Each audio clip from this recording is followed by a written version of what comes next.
bicho na mesa? Bora! Bora. Vamos falar aqui um pouco então sobre os atributos físicos da 411, né? Isso. Então, o legal que já diferencia o equipamento é essa tela de 4 polegadas, né? É um visor capacitivo. Então, uma coisa bem legal aqui que a gente já pode mostrar como um diferencial é o visor, como a gente falou. Ele é um visor colorido, capacitivo, ajuda muito na identificação de problemas. Você consegue fazer muitas configurações por aqui. Acho que até a configuração de etiqueta, né? Tamanho da etiqueta. Você pode, se você não tiver um software ali que você consiga fazer a configuração através dele, queira já fazer a configuração na própria impressora, você consegue já ajustar as margens, o tamanho, as dimensões da sua etiqueta, da impressão. Consegue configurar por aqui. Então tem bastante coisa legal, tem a impressorinha que aparece, você consegue ter uma ideia da imagem, né, do próprio equipamento. Eu não vou entrar em recursos aqui técnicos que não é muito a minha área, mas assim, o intuito em si do visor é facilitar essa dinâmica, porque visualmente você tem uma interatividade melhor, e essas questões das cores que eu vou mostrar aqui para vocês. Então aqui, nesse processo em específico, ela está pronta para impressão, certo? Ela está regulada, está funcionando perfeitamente. Aqui a gente já tem um outro tipo de visualização. Por exemplo, ele está pausado, então ele não está pronto para realizar a impressão, certo? Eu teria que destravar ele de novo para ele voltar para a cor original e a gente de fato conseguir ali identificar. Só que o pause ele é muito manual, né? Acho que nem o pessoal não tem tanta utilidade, é só para efeito aqui de explicação, porque os problemas mesmo que a gente quer mostrar com esse visor são os problemas onde realmente requer uma interação, uma interatividade, principalmente liberar o equipamento novamente para o usuário voltar a operar. Então a luz vermelha normalmente é a luz crítica do negócio. Sim. Então na operação de longe a gente visualizou, tá vermelho, vamos lá e vamos ver o que aconteceu. Então vamos colocar aqui, por exemplo, um problema típico dessas impressoras tabletops para mostrar para vocês aqui como é que fica o visor. Vamos lá. O que eu abro aqui? Acho que é só abrir e colocar. Exato. Pronto. Abrir a cabeça de impressão. Isso. Aqui, por exemplo, ó, ele já ficou vermelho, tá vendo? Obviamente, né? A gente visivelmente tá vendo que o mecanismo aqui de trava tá totalmente aberto, então por isso que ela tá vermelha. Mas ela pode ficar vermelha por vários outros atributos. De repente, tá faltando insumo. De repente teve algum problema na identificação de algum insumo, algum sensor danificou, então isso além de ficar vermelho, ele exibe também, existe um diagnóstico de impressora que consegue relacionar qual componente, que tipo de problema ocasionou, tá? Problema com o sensor de etiqueta também, às vezes não está relacionado, então são problemas que de fato afetam a funcionalidade do equipamento e requer uma intervenção manual. Sim. Então essa telinha aqui é a telinha em que a gente consegue ver de longe. E é proposital ficar vermelhão mesmo porque chama bastante atenção, né? Exatamente. Tá, então essa é uma parte legal, uma particularidade bastante interessante desse modelo de equipamento. Tem iluminação também aqui, né? Aqui do lado a gente tem a parte de iluminação, né? Que aqui a gente... Vou apagar a luz. Aí, tá vendo que legal? O ambiente, quando o ambiente operacional ele é um ambiente que às vezes tem baixa iluminação, se vocês notarem, eu não sei se vai dar para ver ali no vídeo, mas ele tem aqui ó, o traçado de como vocês vão fazer a instalação correta dos insumos. Então, muitas vezes na hora de trocar, se você pega um operador, um cara que não tem tanta experiência, às vezes vai acabar tendo dificuldade. Então, é um facilitador, né? Para alguns ajuda. Pode ser útil, né? Ajuda bem. Aqui a gente vai falar também dos conectores da impressora, né? Aqui muito comum, chave liga e desliga. A gente tem aqui uma porta Ethernet, né? Tem aqui uma serial, ela pode ser configurada também com cabo serial, caso seja necessidade aí de adaptação do seu sistema, da sua operação.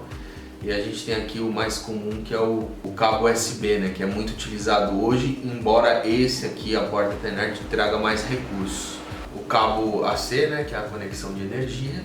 É um cabo de fato de energia, não é fonte. Isso é legal também, né, entre partes. A fonte fica interna, né? Que a fonte é interna, você tem um custo mais acessível aí.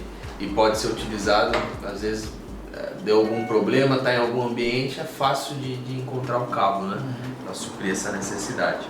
Outro ponto interessante aqui, que é o cabo USB, né? Que é aquele padrão das impressoras multifuncionais mesmo. Aqui a gente tem a entrada serial e algumas empresas acabam preferindo, não sei exatamente se tem algum tipo de necessidade, algum facilitador, mas algumas... máquinas mais antigas usam, né? E aí você consegue, através de relé, mandar comando. Tipo, quando passa um equipamento numa esteira, ele manda o comando e manda a impressão. Verdade, então esse é um ponto legal de se observar, se você tem ele atrelado a algum mecanismo manual, alguma intervenção manual e precisa conectar isso a algum outro tipo de sensor.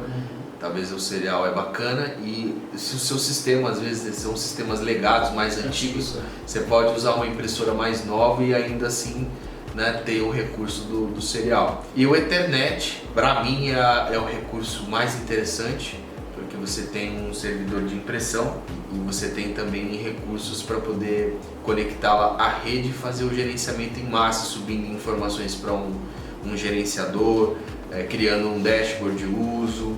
Então aqui você consegue atualizar firmware também, então tendo ela conectada você consegue aí ter mais recursos, né? Então essa aqui hoje talvez seja o recurso mais utilizado. Um recurso bem bacana que são módulos que você consegue adaptar vários recursos, como por exemplo o uso de uma placa wireless. Então aqui você consegue de repente colocar uma placa serial paralela, outros recursos também com possibilidade de cutter, como eu citei. Então tem muita coisa que você adapta aqui e a placa fica disponível. E o mais legal é que boa parte desses recursos que são acoplados são reconhecidos automaticamente pelo dispositivo. Plug and play. Então é plug and play, o pessoal tem muita facilidade.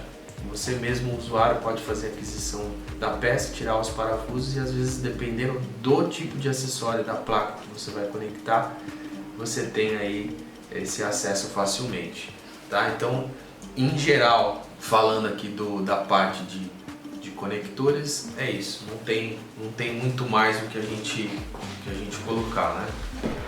Aqui a parte interna a gente viu no escuro com a iluminação, mas também não tem muito o que falar aqui. Acho que é muito parecido com os recursos que a gente já presenciou, já viu em outros tipos de impressoras. Se você é novo e não sabe exatamente como é que faz esse tipo de configuração, acho que vale muito a pena você dar um Google aí, porque vai ter muito vídeo, né, do próprio fabricante explicando detalhadamente como é que você põe, o que serve para cada coisa, como é que você faz, tá? Então não vou entrar nesse mérito. Aqui também, caso tenha dificuldade, a gente tem um tutorial, tá vendo aqui, ó? Nessa parte a gente vai ter que mostrar ali no outro, é problema do editor. Aqui, ó, tá vendo? Tem isso. Então aqui a gente tem esse recurso, né, que pode ser facilmente ali identificado no caso de dúvidas. Esse recurso de visual aí, de como colocar, também tem no display, aparece lá no display. Também Aparece. Legal. Então tem uma animação mostrando exatamente como fazer. Boa, show de bola. Tem o NFC também, e isso é legal de falar, né? Aqui na parte da frente mantém-se com poucos botões, né? Justamente por conta da adição do display, que dá a possibilidade de uma melhor interação, mas ele também tem o NFC, então para alguns tipos de caso você consegue fazer transferência de arquivo e até fazer a própria configuração do equipamento simplesmente colocando aqui o dispositivo. Legal. Então, eu quero configurar, encosta o NFC e você consegue fazer a configuração facilmente através desse recurso. Legal. São duas portas USB, né?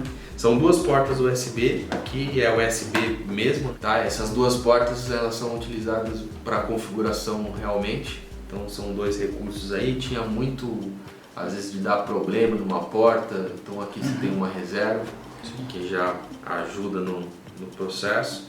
que também pode ser utilizado esse processo para configuração lá de trás.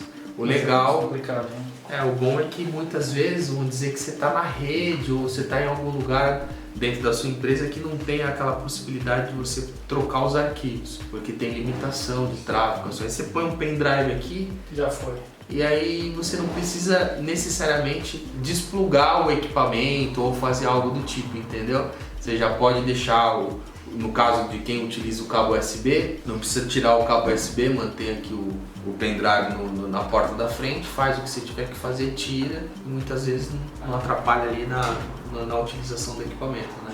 Perfeito. Então bastante coisa legal, né? Sim. Então, um diferencial aí do equipamento.